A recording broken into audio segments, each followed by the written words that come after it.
Hi golfers, Nick here from Nick Tally Golf. Today's video I'm going to share with you how I managed to change my golf swing.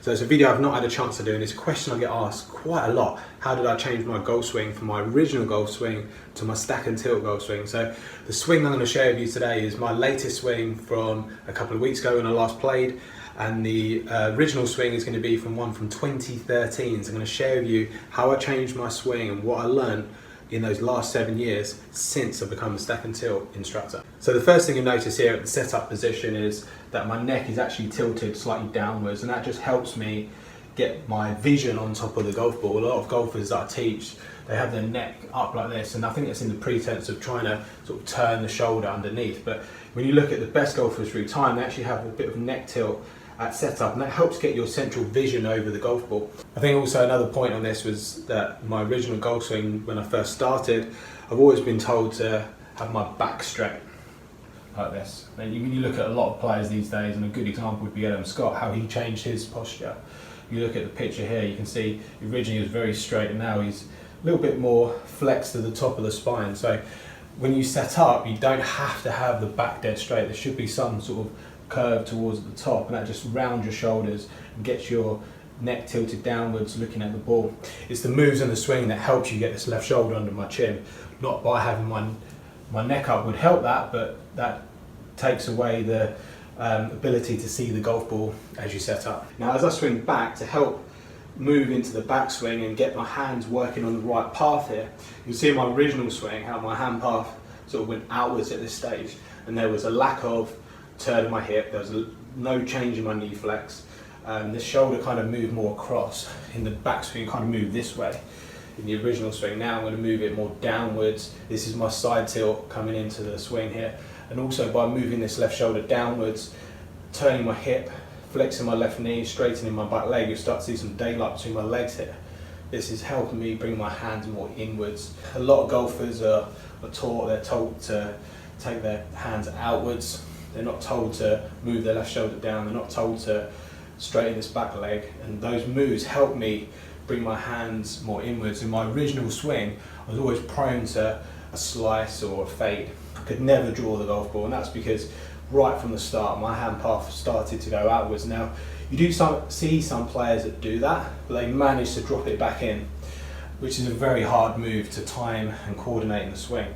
You want something which is going to keep you on plane throughout the golf swing. So by moving my left shoulder down, straightening my back leg, that's the beginning of me bringing my hands inwards. That's helping me keep the club and the hands working around my body. Now, by the time we get to the top here, you'll notice how my left arm is more across the line of my shoulders.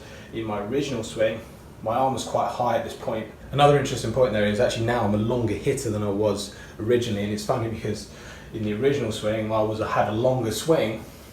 Now I have a more compact swing, but I have more depth to my swing. My hands are coming more around my body this way. This is where the power is coming from. Someone asked me a question the other day, where does the power come from? And it's swinging the club around the body in an arc this way. Angular momentum is creating power in the swing, not by swinging it out, not width. There's depth to the swing, not width to the swing, which is what I'm trying to do in my swing nowadays, is swing more around my body. And by the time I get down to shaft parallel, this is another really good checkpoint of the swing. Where is the club head in relationship to the hands? And you'll see that at shaft parallel P6, you'll see this is roughly where my shoulders are back to zero or square to the target. My club head is now just inside my hands, where originally it was just outside of my hands. That's me swinging across the ball. Like I said, I could never draw the golf ball before. So from shaft parallel P6 into impact, interesting move here. If you look at my right foot, it kind of drops backwards. This is a move which you see throughout the course of time. A lot of the best players, they actually move their right foot back. We call this the boulder drill.